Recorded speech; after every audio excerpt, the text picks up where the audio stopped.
Good morning, my awesome friends, followers, and let's not forget the impeccable members of the channel. Thank you very much for continuing to support my channel. It means a lot. To those of you that have become members of the channel, I'm going to say thank you. Supporting me after 2 years of shit on here. I do appreciate it, and I will be doing members videos before the end of this week. I've got plans, so thank you for your support. To everyone else, welcome. It is Monday, and it is the 23rd of September.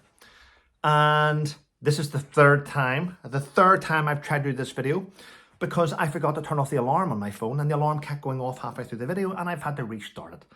And I'm up early. Went to bed early last night because, well, it was a busy day. This morning I'm taking my son to dentist and I'm driving Gwen's car, which is automatic. So I'm still learning because I used to drive manual. So yesterday, Gwen got me to drive to Tesco's and back just to test me, and it went okay. And this morning I'm going to drive to the dentist, so there we go, and then drop him off in school on the way back. Yes, but thank you for your emails, thank you for your messages. I do appreciate it. Last night before I went to bed, I did drop into a couple of YouTubers who's having live streams, and I just say hello, show support, you know, as you do. Yeah, and woke up to a couple of messages this morning. Oh well. Now, I'm sure many of you know the UK Deputy Prime Minister, Angela Rayner. I don't know why we need a Deputy Prime Minister, but we have one. I think Keir Starmer just gave her that job to make her feel good. But do you remember all the shit throughout the year? She was under investigation for her house. She lived there. No, she didn't live there. The neighbours said she didn't live there. The police were investigating her because she sold it under a scheme. Yeah, and people got annoyed because she bought her house under a scheme that the government put in place, and then she sold it to make money. But then she took away that scheme from the rest of the public, the scheme that she used to buy her house. All the neighbours at the house said she'd never been in there, she hadn't lived there. She said she had, and the police dropped the investigation, which was quite surprising. Well, she's under investigation again. Yes, she is, by the watchdog, for her freebies using a luxury multi-million pound New York apartment owned by Lord Aldi, actually, or Aldi, whatever he's called, can't remember. Yeah. But, you know, Angela Rayner, whose image is in the gutter, guess what she's done? Guess what Angela Rayner's done to improve her image?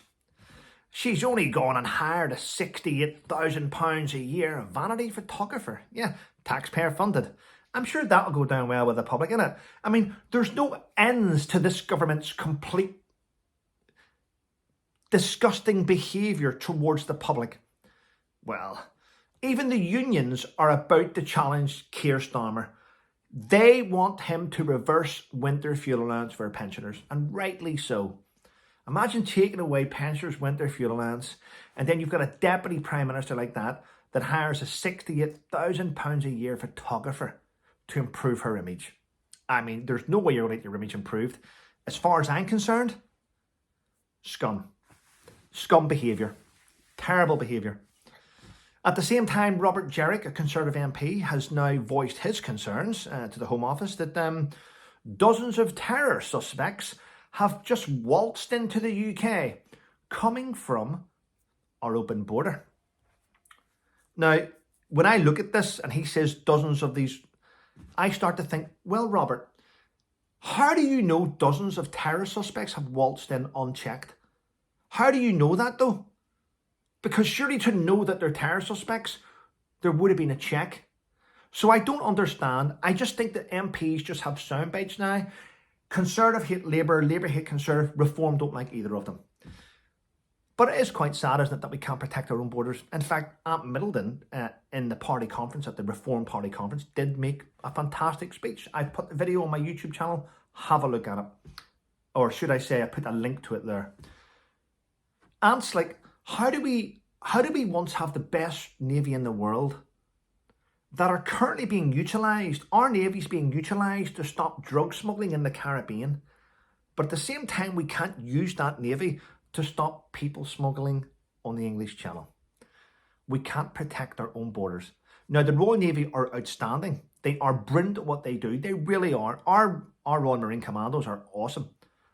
But why are we not utilising this brilliant asset to protect our borders? Why?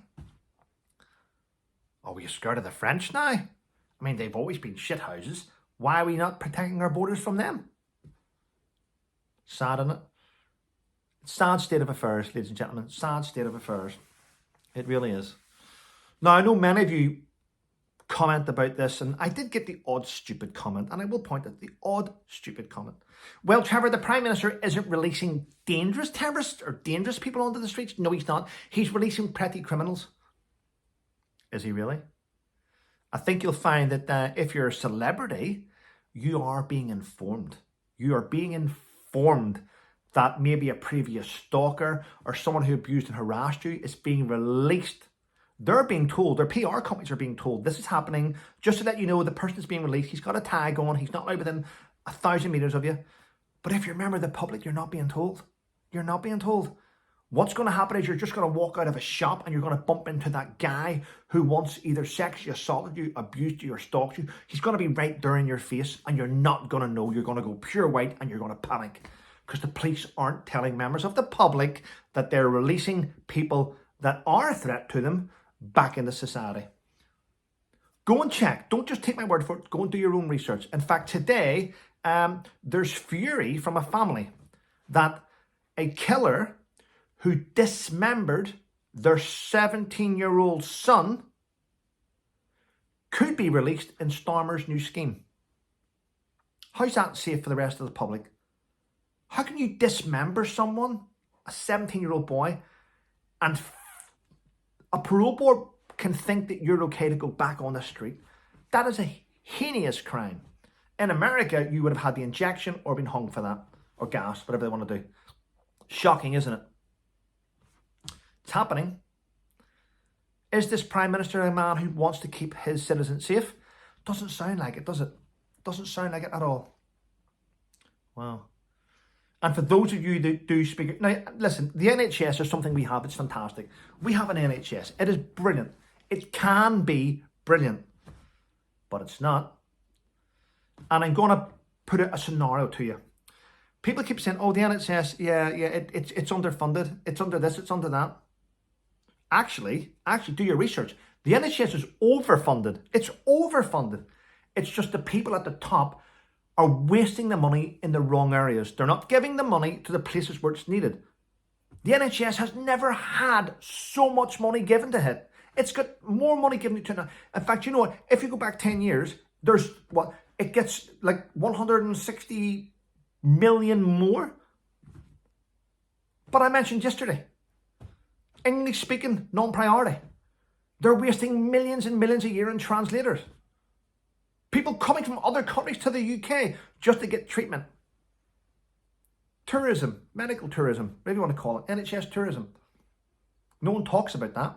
But if I want to go abroad and I get injured, I have to have insurance. I have to have all these things in place for me to go abroad if I get injured.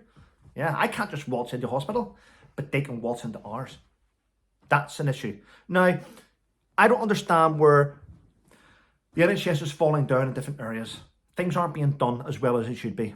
If I was to send a private and a corporal, one on £33,000 a year, one on £16,000 a year, and I send them both out to do the same task, they will both do it to the best of their ability and they'll both be able to do it 100%.